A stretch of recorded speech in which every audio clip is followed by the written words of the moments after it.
마늘을 했는데 냄새가 나죠.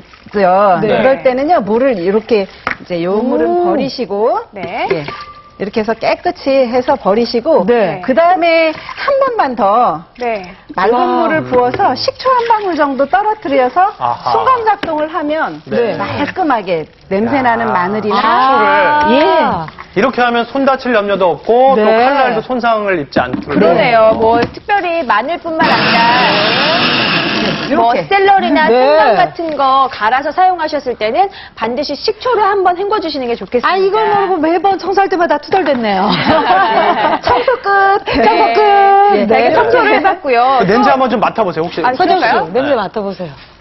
괜찮아? 오, 약간의 깨끗해요? 식초 냄새 식초 냄새 나는데요. 상큼하게 약간 나는데 네. 괜찮아요. 그리고 일단 안에가 정말 깨끗하게 그렇습니다. 닦였습니다. 네. 식초 냄새는 날아가니까요, 이제. 네, 예. 알겠습니다. 자, 이제 건강 주스 더 맛있게 즐기는 법 전효실 씨가 또 준비하셨죠. 그렇습니다. 차트로 준비했습니다. 건강 주스 맛있게 즐기는 법 알아보도록 하겠습니다. 첫 번째, 왜 풋내 날 때 있잖아요. 네, 이 채소들이 풋내 날 때 어떻게 해야 되나요? 예. 식초나 요구르트를 추가해요? 그러니까 주스를 드실 때 얘기하는 거죠. 그래서 네. 갈아서 먹으려고 했더니 약간 풋내가 난다 그럴 때는 네. 우유나 요구르트를 조금 추가하면 아하. 훨씬 그 냄새를 감히 할 수가 있죠. 네, 그렇군요. 알겠습니다. 건강 주스 더 맛있게 즐기는 법.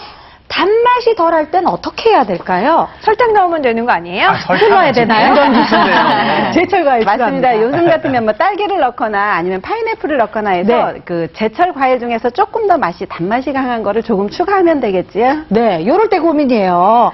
즙이 적을 때 어떻게 해야 될까요?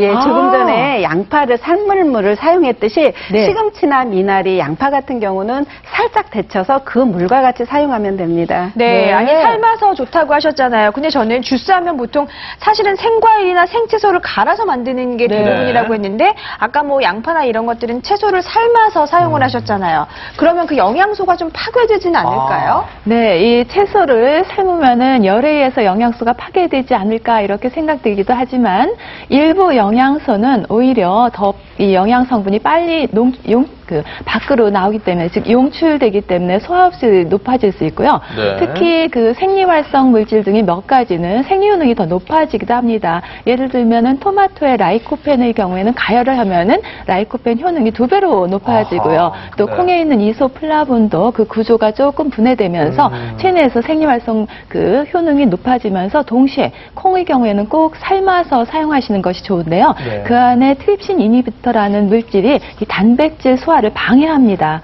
그래서 콩은 꼭 한 소끔 끓여서 이렇게 네. 사용하시는 거 좋습니다. 그래서 아까도 삶아서 이제 이용을 했거든요. 그렇습니다. 자, 건강 주스 더 맛있게 즐기는 법. 먹고 남을 때, 요럴 때 좀 고민이잖아요. 네, 알아볼까요?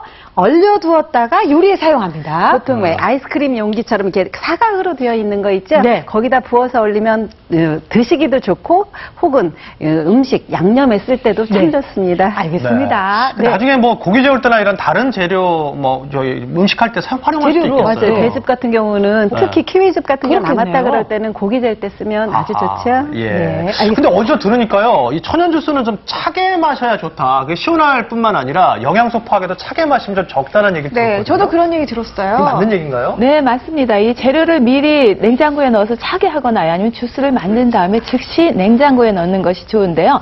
이 온도가 낮을수록 그 영양 성분 파괴도 적어지고요. 특히 효소의 작용이 둔화되면서 변질 가능성도 적어집니다.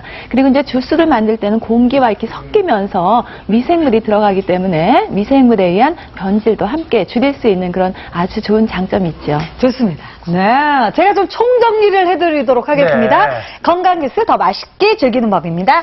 풋내 날 때는요, 식초나 요구르트를 살짝 추가해 주시고요. 또, 이 주스가 단맛이 덜한데 라고 생각하시면 제철 과일 네. 함께 드시기 바랍니다. 설탕 안 되고요. 설탕 안 돼요. 꿀도 안 돼요. 자, 그리고 건강 주스 즙이 적을 때는요, 아까도 보신 것처럼 재료 삶아낸 물을 추가하시기 바랍니다. 그리고 건강 주스 먹고 남았을 때 어떻게 할까요? 어떤 용기에다가 얼려두었다가 다시 한번 요리에 사용하시면 됩니다. 이상 네. 끝! 자, 이렇게 해서 한번 총정리를 해봤는데요. 저 궁금한 게요. 오늘 건강 주스를 제가 한 서너 잔을 마셨어요. 네. 배가 부른데, 네. 근데 이 건강 주스를 밥 먹고 나서 마시는 게 좋은지 아니면 공복에 마시는 거 좋은지 좀 영양소 흡수율에 차이가 있지 않을까요? 사실은 크게 차이가 나지 않는데요. 네. 왜냐하면 이 건강 주스도 하나의 음식